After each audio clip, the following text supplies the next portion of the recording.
दुर्जन पद्धति।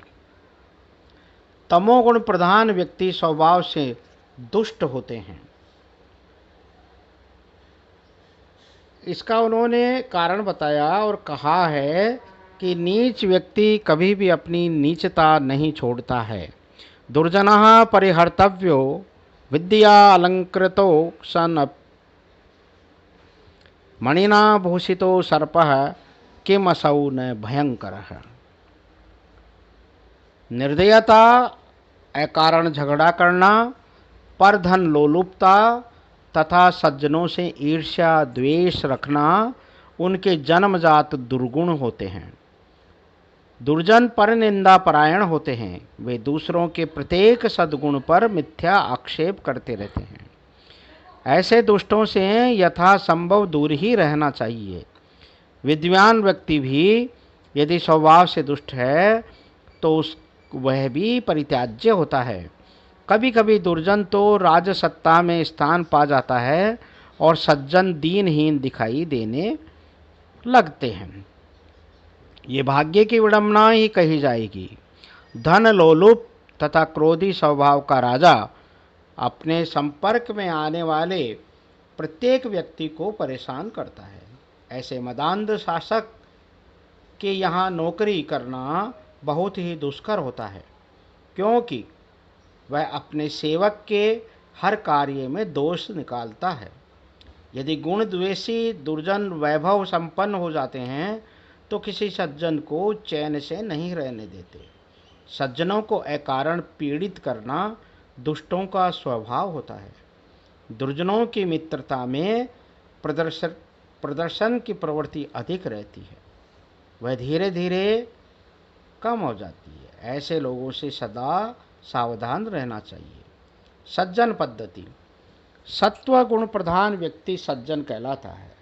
सज्जनों में नम्रता, अध्ययनशीलता, गुण प्रशंसा, शालीनता एवं ईश्वर भक्ति जैसे निर्मल गुण निवास करते हैं।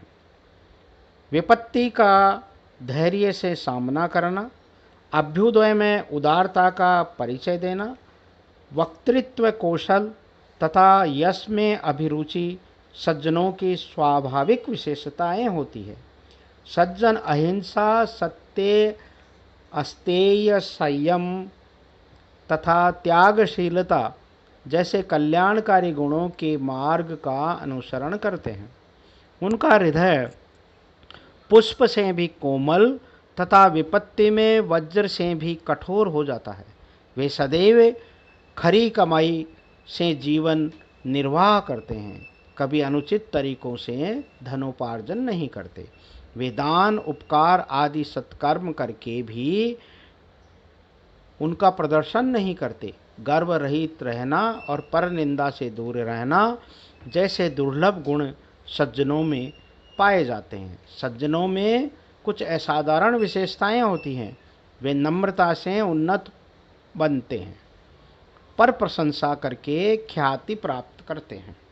उदार चेता मनुष्य को प्रसिद्ध होना स्वाभाविक ही है। परोपकार करके वे सच्चा स्वार्थ, आत्मकल्याण सिद्ध करते हैं। वे क्षमा के शस्त्र से शत्रुओं को पराजित करते हैं।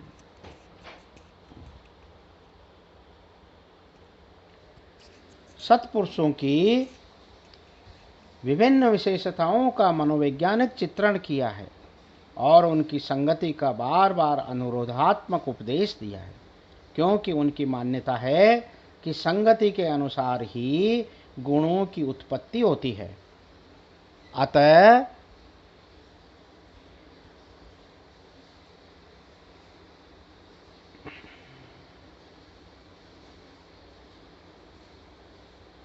सत्संगति से सद्गुणों का स्वतः ही विकास होता है।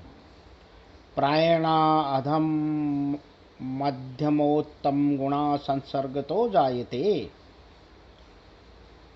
वैसे भी सत्संगति से अनेक लाभ हैं और उससे मानव का हर तरह से कल्याण हो जाता है। जाड्यम धियो हरति सिंचति वाचि सत्यम मानोन्नतिम दिशति पापम अपाकरोति ही चेतः प्रसादयति दिक्षु तनोति कीर्तिम सत्संगति कथय किम न करोति पुंसाम। परोपकार पद्धति जीवन की सार्थकता देने में है। परोपकार हमें आत्मिक संतोष प्रदान करता है। करुणापूर्ण सज्जनों की शोभा परोपकार से ही होती है। सूर्य, चंद्र तथा मेघ की तरह परोपकारी लोग स्वतः ही परहित में अभिरत रहते हैं। अपनी हानि की परवाह न करके भी वे दूसरों का भला करते हैं। आदर्श मित्र भी अपने मित्र की सभी स्थितियों में सहायता करता है और उसे हितकर मार्ग में प्रवृत्त करता है। परोपकारी लोग अत्यंत उदार होते हैं। जैसे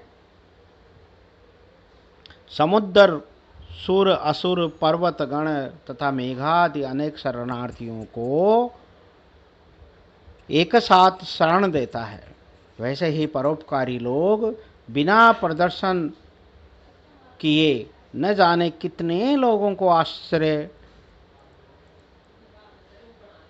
एवं सहयोग देते रहते हैं। वे मन वचन कर्म से पुण्यशील रहते हैं। दूसरों के गुणों की प्रशंसा करके प्रसन्न होते हैं। परोपकारी लोग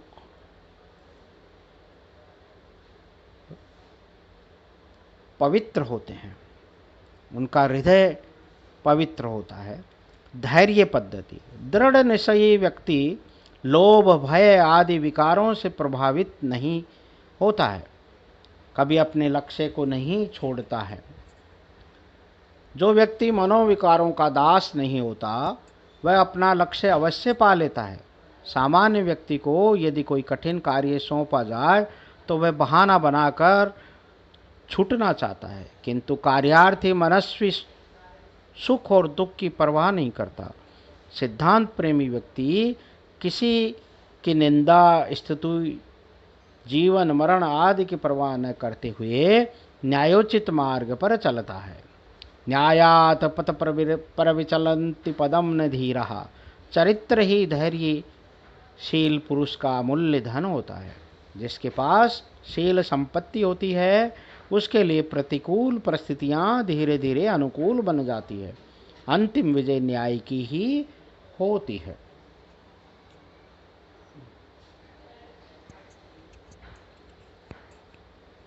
देव पद्धति पुरुषार्थ का उपयोग मानव जीवन में किया जाना चाहिए और इसके उपदेश में भर्तृहरि भाग्य की प्रबलता को स्वीकार करते हैं। इंद्र जैसे शक्तिशाली देवता भी भाग्यवश पराजित हो जाते हैं। भयंकर संकट में पड़ा हुआ व्यक्ति भी भाग्यवश विपत्ति से छुटकारा पा लेता है। अभागा व्यक्ति जहाँ भी जाता है विपत्तियाँ उसके पीछे जाती हैं। हाथी और अजगर आदि का बंधन भाग्य की प्रबलता प्रदर्शित करता है। अमृत वर्षी चंद्रमा का क्षय ग्रस्त हो जाना भाग्य का ही परिणाम कहा जाता है। कोई भी व्यक्ति भाग्य की लिपि को नहीं मिटा सकता है। शैव वेदांती होते हुए भी भर्तृहरि जो कर्मवाद तथा भाग्यवाद में आस्था रखते थे, उनका स्पष्ट कथन है कि यत पूर्वम विधिना ललाट लिखितम तन मार्जितुम कै समर्थ है विधि रहो बलवान इति में मते है। भाग्य की बलवत्ता मानने पर भी विवेकशीलता को अधिक महत्व दिया गया।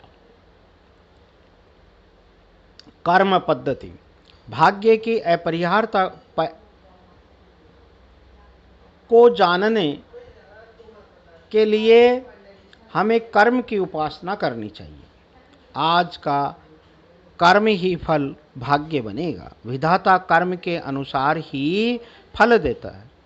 कर्म ही ब्रह्मा, विष्णु, महेश एवं सूर्यादि देवताओं को अपने अपने कर्तव्य पालन में नियोजित करता है। सत्कर्म मनुष्य को अभ्युदय की ओर ले जाता है। अतः हमें अपने गुणों के अर्जन की बातें छोड़कर सदैव शुभ कर्मों की ओर प्रवृत्त होना चाहिए। हमें प्रत्येक कार्य में परिणाम को ध्यान में रखकर ही कार्यारंभ करना चाहिए। बिना सोचे समझे त्वरित कार्य करने वालों को पछताना पड़ता है। मनुष्य के पूर्व कृत पुण्य ही उसकी रक्षा करते हैं। पुण्यशाली व्यक्ति के लिए सारा संसार सहयोगी बन जाता है। कर्मायत्तं फलं पुंसां बुद्धि कर्मानुसारिणी तथापि सुधिया भाव्यम सुविचार्येव कुर्वता।